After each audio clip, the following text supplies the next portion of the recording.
Hi hi hi hi hi. അപ്പോൾ ദേവ്മാനിൻ്റെ first വീഡിയോയിലോട്ട് എല്ലാവർക്കും സ്വാഗതം. എന്താ അപ്പോൾ എല്ലാവർക്കും നോക്കുന്നുണ്ടാവും, എന്താ അപ്പോൾ ഇങ്ങനെ ഒരു വീഡിയോ ചെയ്യാനുള്ള കാരണം? യൂട്യൂബിൽ ഇപ്പോൾ 2-4 കൊല്ലമായി പോകും വീഡിയോ ചെയ്യണേ. വീഡിയോ ഉണ്ടാക്കിയിട്ടില്ല ഇതുവരെയായിട്ട്. ഒരു 2-4 കൊല്ലമായിട്ടുണ്ടാവും ഞാൻ ഏകദേശം യൂട്യൂബ് ചാനൽ തുടങ്ങിയിട്ടുണ്ടാവും. ഇതുവരെയായിട്ടൊരു വീഡിയോ ഇട്ടില്ല. ചെറിയ ചെറിയ ഷോർട്സുകൾ മാത്രം ഇട്ട് ഇങ്ങനെ, അതും എപ്പോഴെങ്കിലും വല്ലപ്പോഴും. വർക്ക് എന്ന് വന്നാൽ പിന്നെ വർക്ക് തന്നെ നമുക്ക് എപ്പോഴും ചെയ്യും, അല്ലാതെ വേറെ പരിപാടികൾക്കൊന്നും നമ്മൾ പോകാറില്ല. ഇപ്പോൾ എന്താ എൻ്റെ ജീവിതത്തിലെ ഏറ്റവും നല്ലൊരു സമയം ആണ്. ഞാനായിട്ടുണ്ടാക്കിയ സമയം തന്നെയാണ്. വലിയ കുഴപ്പമില്ലാതെ നാട്ടിലൊക്കെ ജാളിയാക്കി നടന്നുകൊണ്ടിരുന്ന ഒരു മനുഷ്യൻ പെട്ടെന്ന് സുപ്രഭാതത്തിൽ ബഹ്റൈനിലെത്തി. വീട്ടുകാരെ കുറ്റം പറയാൻ പറ്റില്ല, ആരും കുറ്റം പറയാൻ പറ്റില്ല, നമ്മളായിട്ട് എടുക്കുന്ന തീരുമാനങ്ങളാണ്. അൽഹംദുലില്ലാഹ് കുഴപ്പങ്ങളൊന്നുമില്ല, അങ്ങനെ പോകുന്നു.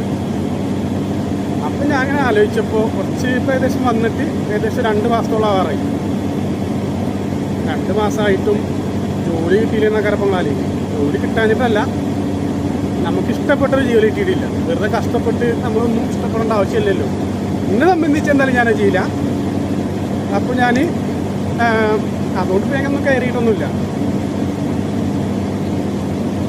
അപ്പോൾ പിന്നെ ഞാൻ അങ്ങനെ ആലോചിച്ചെന്ന് പറഞ്ഞാൽ ഇപ്പോൾ 2 മാസമായില്ലേ.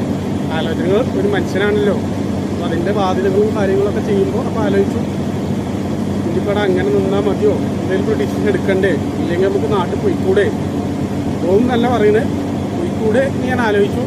അവിടെ എന്തായാലും നമുക്ക് പോയാൽ ജോലി ഉണ്ടല്ലോ, എഴുക്കോമല്ലേ, എന്തായാലും ഐഡിയൽ കാൻഡിഡേറ്റ് ആക്കി നിൽക്കുമ്പോൾ എന്തായാലും വിളിക്കും, അത് ഉറപ്പാണ്. അപ്പോൾ പിന്നെ അങ്ങനെ ആലോചിച്ചപ്പോൾ എനിക്ക് തോന്നി, എന്തായാലും ഇപ്പോൾ നമ്മൾ ഇതൊരു ബഹ്റൈൻ വരെ വന്നു, എന്നാൽ പിന്നെ നമുക്ക് ഇവിടെ നിന്ന് എൻജോയ് ചെയ്തൂടെ. അഥവാ ഇതൊന്നും റെഡി ആയിട്ടില്ല, എന്തായാലും സമയം ഇവിടെ അത്രയും കിടക്കുന്നുണ്ട്, ഫീസ് എടുത്ത് വന്നതാണ്. അപ്പോൾ പിന്നെ എന്തായാലും ഇത്ര സമയം കിടക്കല്ലേ, അപ്പോൾ നമുക്കിത് ചെയ്യാലോ. വെറുതെ ഇരുന്ന് മടുക്കൽ തുടങ്ങി. അപ്പോൾ എന്താ പരിപാടി എന്ന് ചോദിച്ചാൽ, രാവിലെ എണീക്കുക, റൂമിലുള്ളത് കുക്ക് ചെയ്യുക. റമളാൻ മാസമാണല്ലോ, അപ്പോൾ അതിൻ്റെ പരിപാടികളൊക്കെ ആയിട്ട് കുക്ക് ചെയ്യുക എന്ന് വെച്ചാൽ അത് വലിയൊരു ഹൈറ്. നമുക്ക് കുക്കിങ്ങും കാര്യങ്ങളൊക്കെ മുന്നേ തന്നെ അറിയുന്നതുകൊണ്ട് ഇവിടെ കുഴപ്പങ്ങളൊന്നും ഇല്ലാതെ അങ്ങനെ പോകുന്നു. അവർക്കിങ്ങനെ കുക്ക് ചെയ്ത് കൊടുക്കുക, നമ്മളെ കാര്യങ്ങൾ ചെയ്യുക, പോവുക, വീണ്ടും കുക്ക് ചെയ്യുക. ഇപ്പോൾ പിന്നെന്താ, അതന്നെ സ്ഥിരമായിട്ട് ചെയ്തുകൊണ്ടിരിക്കുന്നു. പിന്നെ നമ്മളെ സംബന്ധിച്ച് ഒരു പണിയും നമ്മൾ സ്ഥിരമായിട്ട് എടുക്കൂല എന്നല്ല, ഒരു വൈബാണ്. അതിങ്ങനെ ക്ലിക്കായിക്കൊണ്ടേയിരിക്കണം. പുതിയ ടാസ്കുകളും കാര്യങ്ങളും എന്നൊരു പരിപാടികളാകുമ്പോൾ അതിൻ്റേതായിട്ടുള്ള മടുപ്പും കാര്യങ്ങളൊക്കെ നമുക്ക് വരുമല്ലോ.